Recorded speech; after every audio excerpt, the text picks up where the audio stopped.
Ito yung sunod, mga kababayan. Ano yung sunod, Kent? Ito na.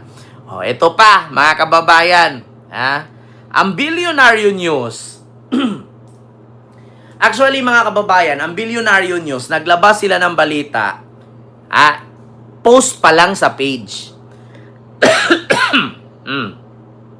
So, post pa lang sa page, mga kababayan. Ito yung nilabas ng Bilyonaryo News. Kita nyo ha? Bilyonaryo News Channel. August 15. August 15 nilang ipinost ito. Hindi pa nila pinangalanan. Pero ngayon, papangalanan natin. Ito Siyempre, kung ang Bilyonaryo News magaling research, siyempre nagre-research din ako. Ito po'y legit. Mismong tauhan ni PBBM ito. I-research natin.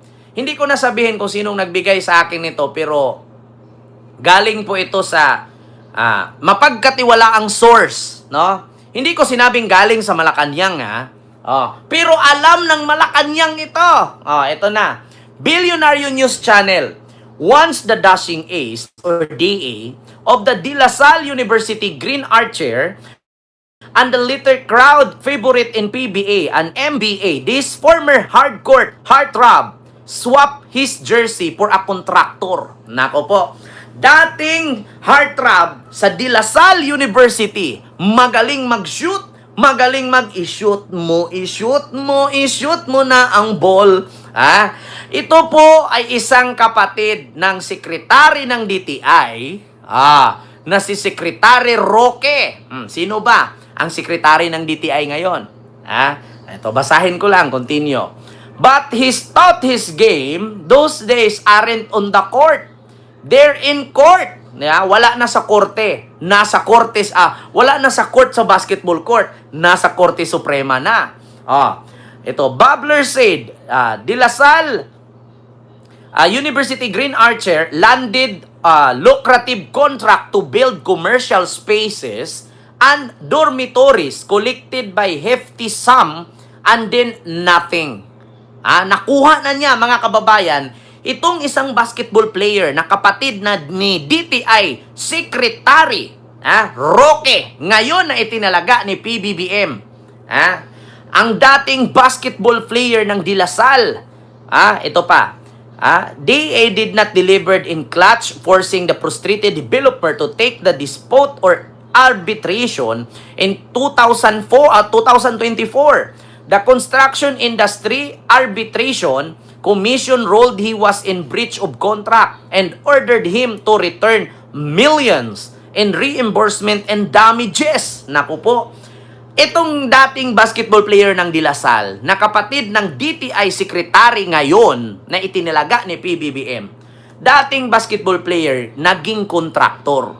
Kumubra ng pera, kumuha na ng pera, pero hindi ginawa, kundi tinakbo, in-scam. Ito na. True to his never surrender spirit, fought the decision all the way to Supreme Court only to lose with finality of a few months ago. Ito po ang sabi ng Bilyonaryo News. Shooting bricks, ex-La Salle star in full court legal press over multi-million no work construction deal. Naku po, mga kababayan. Sino nga ba ito, mga kababayan? Ito na, pakita ko sa inyo. Nakalagay dito, mga kababayan, una, ito po siya. Mga kababayan, wait lang. Takpan lang natin yung pangalan nung nag-send sa akin. Kasi mahirap na Ito po siya, mga kababayan. Hindi ko hindi ko malakihan Mahirap kasi, nakita yung pangalan. Takpan ko na lang. Ito po siya, ayan. Pinadala sa akin yan, ito, nakalagay. Yung kapatid po ni dating Secretary Roque na si Dino Aldiguer has the decided case. Tinakbo niya ang pera sa kontrata at decided na po ng arbitration. Wala pong license si Dino Aldiguer. Nangungontrata ng walang license. Kinukonsinti siya ng kapatid niya. Sino nga ba ito, mga kababayan? Ito po, mga kababayan. Kilala niyo po siya? Ayan po yung kapatid niya. Oh, so nakasaad dito, Secretary Roque, talaga lang mag-iimbestiga ka din. Inaimbestigahan mo na ba ang kapatid mo? Kontraktor din pala na itinakbo ang pera ng kliyente. Wow, shoot ka agad kahit walang lisensya. Naku po, ito po itinalaga ni PBBM, mga kababayan. Ito po itinalaga ni PBBM. Isang trailer truck siguro yung 51 billion. Actually, 3 trailer truck po talaga yung 51 billion, mga kababayan. 3 trailer truck yan, yung 51 billion. Kasi take note, itong buong kwarto ko, kasya dito 4 billion eh. 4 or 3. 3.5 billion. Itong buong kwarto ko, puno. So, 3 trailer truck, ang 51 billion. Not only 3 or 5. Mga ganon. 3 to 5 trailer truck, yung 51 billion. Magkasya po siya. 1,000 po yun ha, hindi hundreds. 1K per bundle. 100,000, 1K. So, yung buong kwarto ko na to, mga 3.5 billion. Puno to. Hindi mo na siya mapasukan, hindi mo na masara yung pinto. Kung ganon. Aapaw na siya.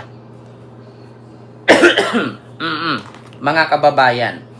Sinare ko lang sa inyo, mga kababayan, dating DTI Secretary na si Cristina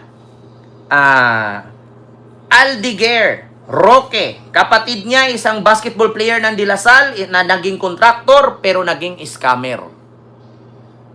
Bakit? Tinakbo daw eh. Tinakbo. 1 million daw ay 1 kilo.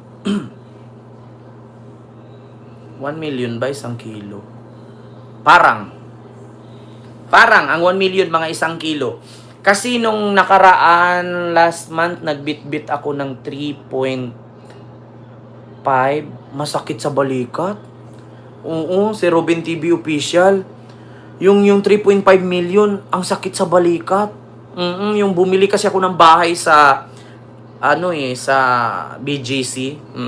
Kasi hindi binabaha doon, maganda yung flood control nila doon. 3.5 million, hindi billion ha. 3.5 million bitbit ko, ang sakit sa balikat. Lagay ko dito nilagay ko dito. Ang bigat. Oo, sobra. Ang bigat. Hindi ko basta nangangalay ako, nagkakaroon ng guhit pula dito sa balikat ko. Mabigat. Pag puro 1,000 sa 1 million, na yan sa mga, hindi siya aabot ng sarado 1 kilo talaga. Mga 900.7 o 0.8 grams. 900.8 or 0.7 grams. Maliban na lang kung dadagdagan mo ng papel at saka lastiko. Kasi minsan sa 1 million, 2 lastiko per gilid yan, tapos papel sa gitna eh. Basta nakasa 900.8.7 grams ang 1 million pesos. Kulang-kulang 1 kilo nga. So, yun po yun mga kababayan. Isang kapatid, dating basketball player ng De La Salle na si Dino Aldiguer, na kapatid ni dating DTI Secretary Cristina Aldiguer Roque, ay nasangkot sa isang pagtakbo ng isang kontrata, pagiging kontraktor, dating basketball player, naging kontraktor, tumanggap ng isang construction work, natanggap na ang pera, pero walang building, walang naipagawa na isang dormitory, no? At nauwi nga daw ito sa nganga.